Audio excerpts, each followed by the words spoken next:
स्वागत है स्टूडेंट्स आपका हमारे चैनल पर। आज हम करेंगे कक्षा 8 में विषय सामाजिक विज्ञान का प्रश्न पत्र पूरा डिटेल में सॉल्व करेंगे। ये सेट अगला सेट है, हमने पहले सेट कर लिया है। अगर आप नहीं देखा है तो आपको डिस्क्रिप्शन में प्लेलिस्ट की लिंक मिल जाएगी, जहाँ से आप सभी 8वीं बोर्ड के पेपर एक साथ खोल पाएंगे और सॉल्यूशन देख पाएंगे। तो आपको सभी पेपर सॉल्व करने हैं, सभी सेट सॉल्व करने हैं। आपको बार बार नहीं पूछना है कि आपके ज़िले में कौन सा आएगा, आपके ज़िले में कोई भी पेपर आ सकता है। इसलिए सभी पेपर्स की तैयारी आपको पूरी करके जानी है, ताकि आप पूरे में से पूरे नंबर लाएं। चलिए स्टार्ट करते हैं प्रश्न नंबर 1 से। जेम्स मिल कहाँ के निवासी थे? स्कॉटलैंड के थे। महाराजा रंजीत सिंह कहाँ के राजा थे? पंजाब के राजा थे। संथाल विद्रोह हुआ था 1855 में। संसद में कितने सदन होते हैं? 2 होते हैं। भारतीय संविधान का जनक किसे कहा जाता है? डॉक्टर BR अम्बेडकर को। निम्न में से कौन सा संसाधन है? उपयुक्त सभी संसाधन है। अगला है, चावल की फसल के लिए आवश्यक दशाओं में सम्मिलित हैं उपयुक्त सभी। हीरा सोना प्लेटिनम का सबसे बड़ा उत्पादक अफ्रीका है। ग्राम पंचायत के मुखिया को कहते हैं सरपंच। चूना पत्थर जिप्सम का उपयोग किस उद्योग में किया गया है?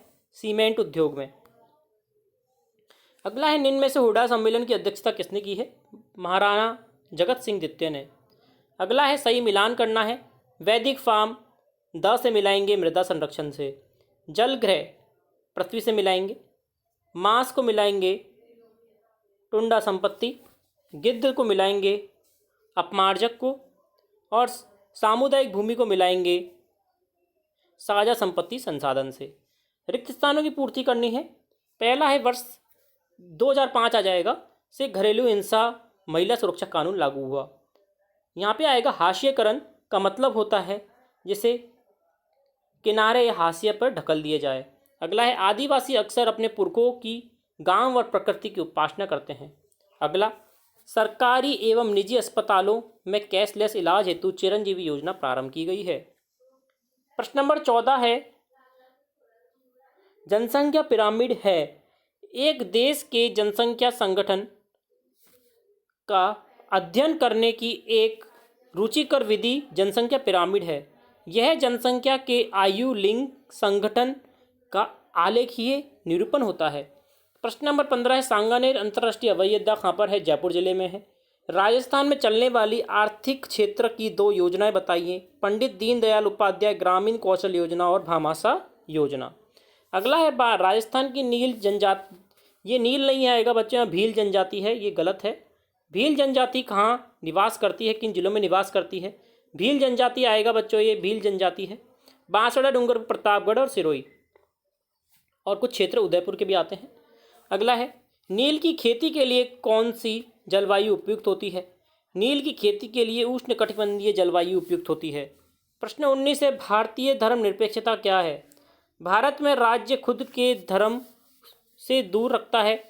राज्य जो होता है खुद को धर्म से दूर रखता है, ये धार्मिक मामलों में हस्तक्षेप नहीं करता है। प्रश्न नंबर 20 देखिए, स्वतंत्रता न्यायपालिका क्या होती है? स्वतंत्र न्यायपालिका से आशय है न्यायपालिका कार्यपालिका तथा विधानपालिका के दखल से स्वतंत्र है। साथ ही न्यायाधीशों की नियुक्ति तथा विमुक्ति से में भी सरकार की अन्य शाखाओं का कोई दखल नहीं होता है। प्रश्न 21 है, आपराधिक न्याय व्यवस्था में सरकारी वकील की क्या भूमिका होती है? आप इसमें क्या होता है, अदालत में सरकारी वकील ही राज्य के पक्ष में प्रस्तुत करता है और सरकारी वकील को राज्य की ओर से अभियोजन प्रस्तुत करना होता है और उसकी जिम्मेदारी होती है कि निष्पक्ष रूप से वे अपना कार्य करे और ठोस गवाही सबूत पेश करे। प्रश्न नंबर 22 देखिए, खनिज किसे कहते हैं और पेट्रोलियम को काला सोना क्यों कहा जाता है? देखिए, प्राकृतिक रूप से प्राप्त होने वाले पदार्थ जिसका निश्चित रासायनिक संगठन होता है वे खनिज कहलाता है। खनिज विभिन्न प्रकार के सेलों में पाए जाते हैं जिनका वितरण विश्व में काफ़ी आसान होता है। खनिज बिना किसी मानवीय हस्तक्षेप के प्राकृतिक आवश्यकताओं द्वारा निर्मित होते हैं और अपने भौतिक गुण जैसे रंग, घनत्व, कठोरता, रासायनिक गुण के आधार पर पहचाने जाते हैं। खनिजों के मुख्य रूप से 2 भागों में बांटा जाता है, धात्विक और अधात्विक। और हमें पेट्रोलियम का पता लगाना है कि अब अप्रकृतित पेट्रोलियम के जो प्रक्रम होते हैं वे विभिन्न तरह के उत्पाद जैसे कि डीजल, पेट्रोल, मिट्टी का तेल, मोम, प्लास्टिक, स्नेहक तैयार किए जाते हैं। ये सभी उत्पाद अत्यधिक मूल्यवान होते हैं, अतः इसलिए इससे बनने वाले उत्पादों को काला सोना कहा जाता है। प्रश्न नंबर 23 देखिए, आउवा के ठाकुर कुशाल सिंह 1857 के संघर्ष में क्या योगदान दिया, स्पष्ट करना है। आइए देखते हैं। आउवा के ठाकुर के 1857 संघर्ष के योगदान निम्न प्रकार से हैं। पहला है, आउवा के ठाकुर कुशाल सिंह दिल्ली की ओर से एरिनपुरा के विद्रोहियों से मिले और इन सैनिकों को अपने साथ आउवा ले गए। आउवा में क्रांति का नेतृत्व ठाकुर कुशाल सिंह चंपावत ने किया था और ठाकुर कुशाल सिंह के नेतृत्व में यहाँ सैनिकों ने 8 सितंबर 1857 में बिठूरी पाली में कैप्टन हितकोट के व जोधपुर महाराजा तख्त सिंह की संयुक्त सेना को पराजित किया। 18 सितंबर 1857 क्रांतिकारियों ने जोधपुर के पॉलिटिकल एजेंट मॉक मैसन को चैलावास के युद्ध में हराया तथा उसका सिर काटकर आउवा के किले के दरवाजे पर लटका दिया था। तो ये थे आउवा के ठाकुर के जो उन्होंने योगदान दिया 1857 की क्रांति में। अगला है, मंगल पांडे कौन थे और 1857 के मुख्य नायकों के नाम लिखने हैं। तो आइए देखते हैं। मंगल पांडे बैरकपुर में कंपनी की सेना में सिपाही था। अब देखते हैं विभिन्न। मंगल पांडे थे, बहादुर शाह जफर था, नाना साहेब, तात्या टोपे, रानी लक्ष्मीबाई, बेगम हजरत महल, मौलवी अहमदुल्ला शाह, बख्त खान, कुंवर सिंह, ब्रजेश कद्र और रानी अवंतीबाई लोधी आदि। ये सभी कौन थे, जो संघर्षकर्ता थे, प्रमुख नायक थे 1857 की क्रांति के। अगला देखते हैं प्रश्न।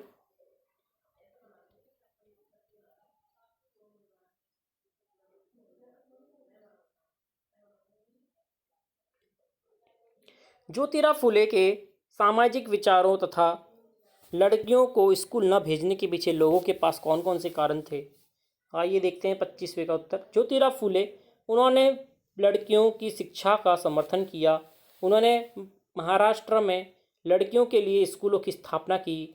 इन्होंने जाति व्यवस्था समेत सभी प्रकार की असमानताओं का विरोध किया। और लोगों के पास निम्न कारण थे लड़कियों को स्कूल न भेजने के। पहला, लोगों को डर था स्कूल जाने से लड़कियां घरों से दूर भागने लगेगी, इससे वे अपना पारंपरिक घरेलू काम नहीं कर पाएंगी, इससे अपने आचरण पर बुरा प्रभाव पड़ सकता है। उन्हें स्कूल जाने के लिए सार्वजनिक जगहों को होकर गुजरना होगा, जिससे वे बिगड़ जाएंगी। और देश के कई भागों में लोग ऐसा मानते थे यदि लड़की शिक्षित होगी तो बहुत जल्दी विधवा हो जाएगी। अगला प्रश्न देखिए, नवीनीकरण और अनवीनीकरण संसाधनों में अंतर स्पष्ट करना है। तो आइए देखते हैं। नवीनीकरणीय संसाधन वे प्राकृतिक संसाधन होते हैं जो शीघ्रता से नवीकृत तथा पुनः पूरित हो जाते हैं। प्रायः इनकी मात्रा असीमित होती है। अनवीनीकरणीय संसाधन वह संसाधन है जिनका भंडार सीमित होता है तथा पुनः पूरित अथवा नवीकृत होने से हजारों वर्ष लगते हैं। अगला देखिए, जलियांवाला बाग हत्याकांड पर लेख लिखना है। आइए देखते हैं। 13 अप्रैल 1919 के दिन रॉलेट एक्ट के विरोध में सभा करने हेतु लोग अमृतसर के जलियांवाला बाग में एकत्र हुए थे। इस बाग में केवल एक ही निकास था। जनरल डायर ने बिना चेतावनी दिए इन निर्दोष नागरिकों पर गोली चलाने के आदेश दे दिया। इन नागरिकों में महिलाएं, बच्चे शामिल थे। उनमें से सैकड़ों लोगों की मृत्यु हो गई। नगर में पहले ही मार्शल लॉ लगा हुआ था। इस कानून का उल्लंघन करने वालों को सबक सिखाने के लिए जनरल डायर ने 200 भारतीयों तथा 50 अंग्रेजी सैनिकों के साथ इस बाग में प्रवेश किया और उन्होंने निकास द्वार बंद कर भीड़ भाड़ पर अंधाधुंध गोलियां बरसाई और सैकड़ों लोगों को मार दिया। अगला प्रश्न देखते हैं। असहयोग आंदोलन, गांधी जी ने असहयोग आंदोलन के दौरान क्या क्या कार्य किए। पहले देखते हैं असहयोग आंदोलन क्या था। पंजाब में हुए अत्याचारों तथा खिलाफत के मामले में हुए अत्याचारों के विरोध में मिलकर अभियान चलाने तथा स्वराज की मांग हेतु महात्मा गांधी ने 1920 में ब्रिटिश सरकार के विरुद्ध आंदोलन शुरू किया। यह आंदोलन असहयोग आंदोलन के नाम से प्रसिद्ध हुआ। गतिविधियां देखते हैं गांधी जी की। शीघ्र ही असहयोग आंदोलन पूरे देश में शुरू हो गया। 1921 से 1922 के दौरान असहयोग आंदोलन को गति मिली। हजारों विद्यार्थियों ने सरकारी स्कूल कॉलेज छोड़ दिए। मोतीलाल नेहरू, सीआर दास, सी राजगोपालाचारी और आसफ अली जैसे बहुत सारे वकीलों ने वकालत छोड़ दी। अंग्रेजों द्वारा दी गई उपाधियों को वापस लौटा दिया गया। विधानमंडलों का बहिष्कार कर दिया गया। जगह जगह लोगों ने विदेशी कपड़ों की होली जलाई और 1920 से 1922 के बीच में विदेशी कपड़ा आयातों में भारी गिरावट आई गई। स्वदेशी का व्यापक प्रचार हुआ। चरखे का काफी प्रचार हुआ। यह राष्ट्रीय एकता का प्रतीक बना। जी नीचे का हमें नहीं पढ़ना है। अगला देखिए, अगला प्रश्न है, जल उपलब्धता की समस्याओं को स्पष्ट करते हुए जल संसाधनों के संरक्षण के उपायों को स्पष्ट करना है। आइए देखते हैं। जल एक महत्वपूर्ण प्राकृतिक संसाधन है तथा पृथ्वी के लगभग 3/4 भाग पर जल उपलब्ध है, किंतु इनमें से अधिकांश जल लवणीय हैं जो मनुष्य के उपयोग में नहीं आता। पृथ्वी पर केवल 2.7% जल ही अलवणीय है, जिसमें से भी लगभग 70% भाग बर्फ की चादरों और हिमानियों के रूप में अंटार्कटिका, ग्रीनलैंड और पर्वतीय प्रदेशों में पाया जाता है। अतः मनुष्य के लिए मात्र 1% अलवणीय जल ही उपलब्ध हो पाता है, किंतु अत्यधिक उपयोग एवं जल प्रदूषकों के कारण कई देशों में जल का संकट उत्पन्न हो गया है। जल स्रोतों के सूखने अथवा जल प्रदूषण के कारण अलवणीय जल की आपूर्ति की कमी के मुख्य कारक हैं बढ़ती जनसंख्या, भोजन, नकदी, फसल की बढ़ती मांग, बढ़ता नगरीकरण, बेहतर होता जीवन स्तर। आज विश्व में अनेक जिलों में जल संकट से गुजर रहे हैं। जल संसाधनों का संरक्षण। वर्तमान में विश्व में शुद्ध एवं प्राप्त जल स्रोत की उपलब्धता बड़ा संकट बनता जा रहा है। अतः जल संसाधनों का संरक्षण आवश्यक है। जल संसाधन के संरक्षण हेतु निम्न उपाय किए जा रहे हैं। पहला है अशोधित या आंशिक रूप से शोधित वाहित मल कृषि रसायनों में विसर्जन और जल निकायों में औद्योगिक बहिस्त्राव जल के मुख्य कारक हैं, प्रदूषक हैं। इनमें शुद्ध जल का बचाव करना चाहिए। प्रदूषित जल को विभिन्न विधियों द्वारा शोधित कर पुनः प्रयोग में लाना चाहिए। वन और वन्य वनस्पतियों आवन धरातलीय प्रवाह के मंद करते हैं तथा वर्षा को भी आकर्षित करते हैं। अतः वनों का विस्तार किया जाना चाहिए। जल रिसाव को कम करने के लिए खेतों में सिंचित करने वाली नहरें को ठीक से पक्का करना चाहिए। रिसाव और वाष्पीकरण से होने वाली जल क्षति को रोकने के लिए स्प्रिंकलरों से खेती में सिंचाई करनी चाहिए। अगला प्रश्न देखते हैं।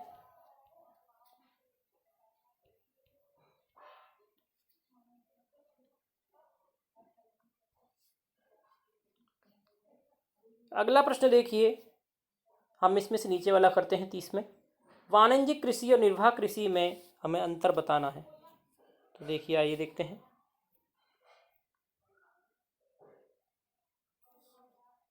देखिए, निर्वाह कृषि इस प्रकार की कृषि कृषक परिवार की आवश्यकताओं की पूरी करने हेतु की जाती है। निर्वाह कृषि को पुनः ग्रहण निर्वाह कृषि या आदिम निर्वाह कृषि में विभाजित किया जा सकता है।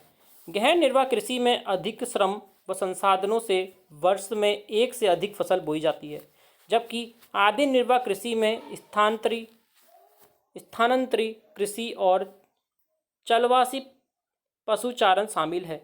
वाणिज्यिक कृषि में फसल उत्पादन व पशुपालन बाजार में विक्रय हेतु किया जाता है।